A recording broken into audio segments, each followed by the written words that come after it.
इलाहाबाद की वह शाम कुछ अजीब भी भारी थी। गंगा के किनारे ठंडी हवाएं चल रही थी, लेकिन शहर के मुख्य थाने के भीतर का माहौल गर्म था। कबीर, जो शहर का सबसे शातिर अपराधी माना जाता था, आज पहली बार सलाखों के पीछे बिल्कुल शांत बैठा था। उसके चेहरे पर ना तो कोई सिकन थी और ना ही डर। कबीर का कदकाठी ऐसी थी कि उसे देखकर अच्छे अच्छों के पसीने छूट जाते थे। काले घने बाल, गहरी आंखें और सीने पर एक पुराना जख्म, लेकिन उस कठोर शरीर के भीतर एक ऐसी कहानी दफन थी जिसे जिसने कभी किसी को नहीं बताया। कबीर बचपन से अपराधी नहीं था। वह तो बनारस की गलियों में पतंग उड़ाने वाला एक साधारण लड़का था। उसके पिता का एक स्कूल मास्टर थे, जिन्होंने उसे हमेशा ईमानदारी का पाठ पढ़ाया था। लेकिन जब कबीर 15 साल का था, तब एक भूमाफिया ने उनके छोटे से पुश्तैनी घर को हड़पने के लिए उसके पिता की पीट पीट कर हत्या कर दी। उस दिन कबीर की आंखों के सामने सिर्फ खून और नाइंसाफ़ी थी। उसने कानून का दरवाज़ा खटखटाया, लेकिन सत्ता के नशे में चूर उस माफिया ने कबीर की बात सुनने के बजाय उसे ही थाने में पिटवाया। उसी रात कबीर ने कलम छोड़ दी और हाथ में हथियार उठा लिया। उसने कसम खाई कि वह इस समाज के शतरंज का मोहरा नहीं, बल्कि बाजी पलटने वाला खिलाड़ी बनेगा। 10 साल के भीतर कबीर का नाम अपराध की दुनिया में गूंजने लगा। वह अमीरों को लूटता और उन लोगों की मदद करता जिनके साथ अन्याय हुआ था। पुलिस उसे रॉबिन हुड कहती, तो कानून की नज़र में वह केवल एक अपराधी था।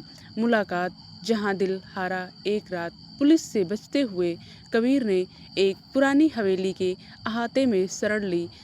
वहां उसने एक युवती को देखा जो बरामदे में बैठकर सितार बजा रही थी। उसकी उंगलियों से निकलने वाली धुन में इतनी तड़प थी कि वह कबीर अपने घाव भूल गया।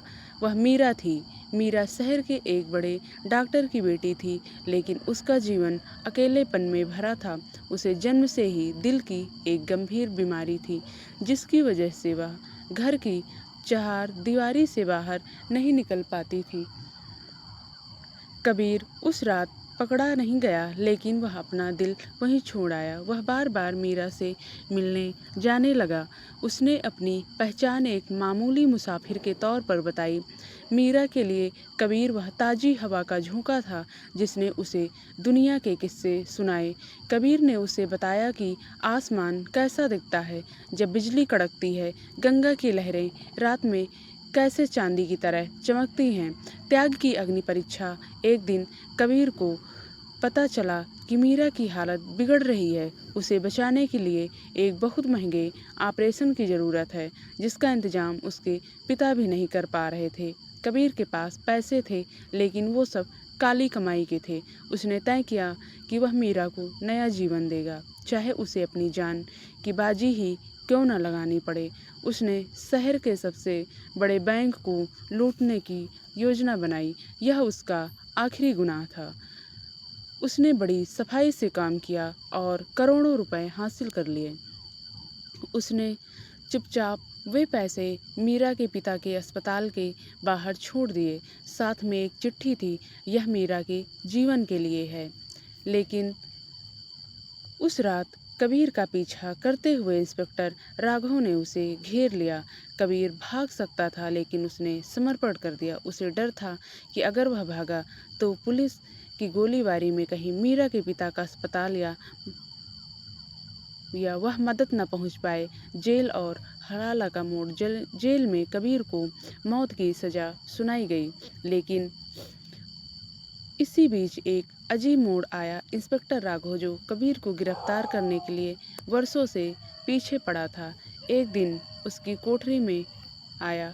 राघव परेशान था। उसने बताया कि उसकी बहन की शादी एक रसूखदार लेकिन बदचलन आदमी से हुई थी, जिसने गुस्से में उसे तलाक दे दिया। अब वह आदमी चाहता है कि हलाला की प्रक्रिया के बाद उसकी बहन वापस उसके पास आए। राघव नहीं चाहता था कि उसकी बहन किसी भी ऐसे गैरे के साथ वह प्रक्रिया करे। उसने कबीर से कहा, तुम अपराधी हो, लेकिन तुम्हारे आँखों में मैंने एक अजीब सा सम्मान देखा है। क्या तुम मेरी बहन की इज्जत बचा सकते हो? बस 1 महीने के लिए उससे निकाह करो और फिर उसे आज़ाद कर दो। कबीर ने पहले इनकार किया, लेकिन जब उसने उस लड़की जोया की आंखों में वही तड़प देखी तो कभी मीरा की आंखों में थी, तो उसका दिल पिघल गया। उसने हामी भर दी। 1 महीने का सुकून, पुलिस की कड़ी सुरक्षा के बीच एक छोटे से घर में कबीर और जोया का निकाह हुआ। जोया डरी हुई थी। उसे लगा था कि कबीर एक खूंखार अपराधी है, लेकिन कबीर ने उस पूरे 1 महीने जोया को एक हाथ तक नहीं लगाया। वह फर्श पर सोता और जोया को अपनी माँ और बहन की कहानियाँ सुनाता। जोया को पहली बार एहसास हुआ कि वह अपराधी भी कितना कोमल हो सकता है। उसने कबीर से पूछा, आपने यह रास्ता क्यों चुना? कबीर ने मुस्कुराकर कहा, जोया, कभी कभी सही काम करने के लिए भी गलत रास्ता चुनना पड़ता है। मैंने कत्ल किए, लेकिन किसी मासूम का नहीं। मैंने लूटा, लेकिन गरीबों को नहीं। 1 महीने बाद विदाई का वक्त आया तो जोया का पूर्व पति उसे लेने आया। कबीर ने उस आदमी की आंखों में हवस देखी। कबीर ने जोया का हाथ पकड़ा और उस आदमी से कहा, यह कोई वस्तु नहीं जिसे तुम जब चाहो फेंक दो और जब चाहो उठा लो। आज से जोया आज़ाद है। उसने राघव से कहा कि वह जोया को वापस उस दरिंदे के पास न भेजे। राघव ने कबीर की ईमानदारी देखकर जोया को सुरक्षित स्थान पर भेज दिया। आखिरी विदाई। मीरा का खत। फांसी के दिन से 1 रात पहले कबीर को एक लिफाफा मिला। वह मीरा का खत था। मीरा का ऑपरेशन सफल रहा। उसमें लिखा था, कबीर, मुझे पता चल गया है कि तुम कौन हो। लोग तुम्हें अपराधी कहते हैं, लेकिन मेरे लिए तुम वह फरिश्ता हो जिसने मुझे धड़कनें दी। मेरी हर सांस अब तुम्हारा कर्ज है। अगर अगले जन्म में मिले तो कानून की बेड़ियों में नहीं, बल्कि मोहब्बत की गलियों में मिलना। कबीर की आंखों से पहली बार आंसू गिरे। उसने मुस्कुराकर फांसी के फंदे को चूमा। उसके लिए मौत अब सजा नहीं, बल्कि एक मुक्ति थी। उसे इस बात का सुकून था कि उसने एक को जीवन दिया और दूसरे की इज्जत बचाई। निष्कर्ष। कबीर चला गया, लेकिन इलाहाबाद और बनारस की हवाओं में उसकी कहानी आज भी जिंदा है। लोग कहते हैं कि वह गुनाहों का देवता था, जिसने गुनाह तो किए, लेकिन उसकी नीयत हमेशा पाक थी। यह कहानी हमें यह सिखाती है कि इंसान अपने हालात का गुलाम होता है, लेकिन उसके भीतर की इंसानियत कभी भी जाग सकती है। सीख। प्रेम और त्याग की भक्ति किसी भी अपराधी के हृदय को बदल सकती है। पूर्णता केवल पाने में नहीं, बल्कि दूसरों के लिए खुद को मिटा देने में है।